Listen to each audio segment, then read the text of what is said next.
Salam saudaraku, selamat pagi. Semoga kita semua dalam keadaan sehat dan penuh sukacita dalam Tuhan. Marilah kita menggunakan waktu sejenak untuk berdoa, membaca dan merenungkan firman Tuhan sebagai sumber kekuatan, inspirasi dan motivasi bagi kita hari ini. Kamis 5 Agustus 2021. Sebelumnya mari kita berdoa. Bapa di surga, kami bersyukur atas hari yang indah ini. Kami akan merenungkan firman-Mu, kiranya Roh Kudus menerangi hati dan pikiran kami, agar kami sungguh memahami firman-Mu. Dalam nama Tuhan Yesus Kristus kami berdoa. Amin.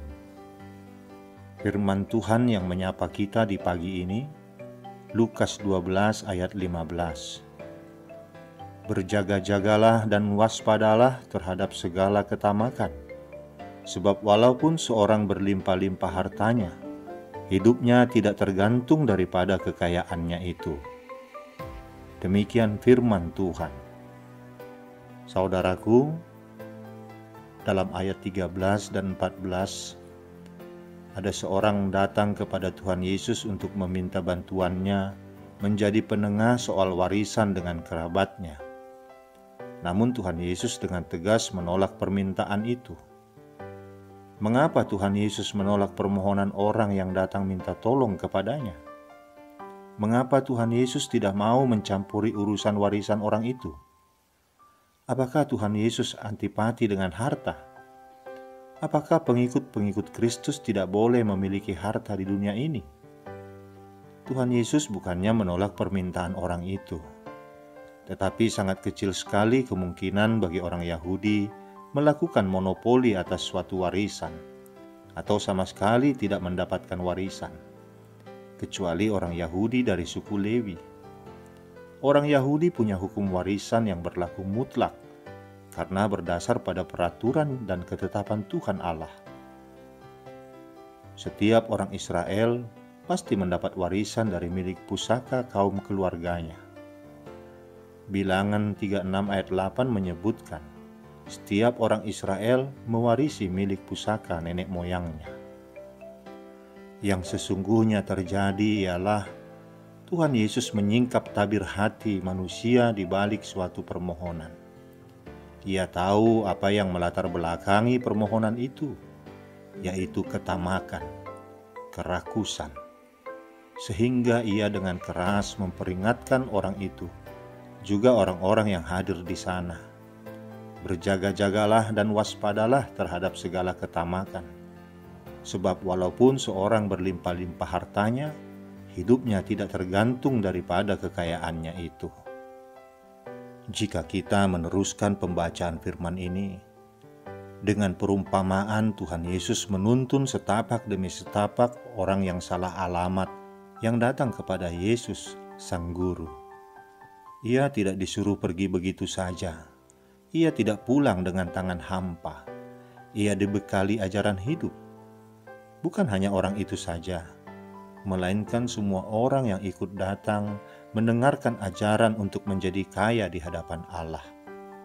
Perumpamaan itu mengajak agar orang tidak mengubur diri dengan harta. Awal mula perpecahan persahabatan dan kerontokan hidup keluarga sering berawal dari sana. Sebaliknya, bila orang pandai-pandai membuat harta sebagai bagian kehidupan, dapat mengembangkan kemanusiaan dengannya, maka harta membuat orang lepas dari kecenderungan rakus, malah bisa membuka jalan menjadi kaya di hadapan Allah. Tuhan Yesus tidak pernah membenci atau melarang pengikut-pengikutnya menjadi orang kaya.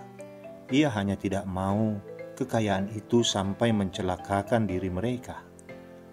Orang kaya yang bodoh adalah orang kaya yang dibunuh oleh kekayaannya. Orang kaya yang pintar adalah sebaliknya. Kekayaannya itu justru semakin membuatnya hidup. Harta dan kekayaannya justru dipakai untuk menemukan arti kehidupan. Kesalahan terbesar dalam memahami berkat Allah adalah mengira berkat yang diberikan Allah adalah semata-mata untuk kepentingan orang itu sendiri. Kita mengimani bahwa berkat Allah lah yang menjadikan kaya. Ketika Allah mengaruniakan berkat-Nya kepada kita, maka kita seharusnya bertanya, untuk siapakah berkat ini selain untukku? Siapakah temanku berbagi? Dari sini kita belajar bahwa Allah tidak membuat seseorang kaya hanya demi kepentingan orang itu sendiri.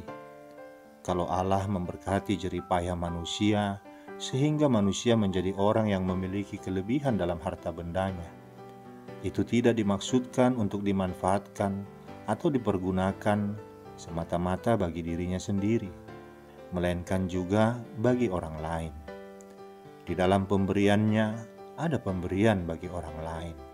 Di dalam berkat-Nya ada berkat bagi orang lain. Di dalam kekayaan seseorang ada kekayaan orang lain. Manusia diperkaya untuk memperkaya orang lain. Allah memberkati kita agar kita menjadi saluran berkat-Nya bagi orang lain. Saudaraku, hati orang yang kaya di hadapan Allah tidak terpaut pada harta bendanya, tetapi kepada sumber kekayaan itu sendiri, yaitu Allah. Maka dua hal sekaligus akan diperoleh oleh orang kaya seperti itu: pujian dari orang-orang di dunia dan pujian dari Allah. Amin. Kita berdoa. Bapa di surga, kami bersyukur firman-Mu hari ini mengingatkan kami agar kami tidak terkubur oleh harta kekayaan sehingga kami mati. Tetapi biarlah harta kekayaan yang Kau berikan pada kami menjadikan kami hidup, dan kami mampu memaknai kehidupan ini untuk lebih baik lagi seturut dengan kehendak-Mu. Terima kasih Bapa kalau kami boleh Engkau berikan berkat-berkat melalui harta benda yang kami miliki. Ingatkan kami selalu bahwa di dalam harta benda yang kami miliki ada juga berkat-berkat orang lain untuk kami bagikan. Jadikan kami manusia seutuhnya, yang tidak hanya memikirkan diri kami sendiri, tapi memikirkan orang lain juga. Terlebih mereka yang berkekurangan, mereka yang miskin, mereka yang lemah, mereka yang tidak punya apa-apa. Kami mau bersahabat dengan mereka, kami mau menolong mereka, sebab itulah kehendak-Mu. Dalam nama Tuhan Yesus Kristus kami berdoa dan mengucap syukur. Amin. Selamat beraktivitas saudaraku. Tuhan memberkati kita. Shalom.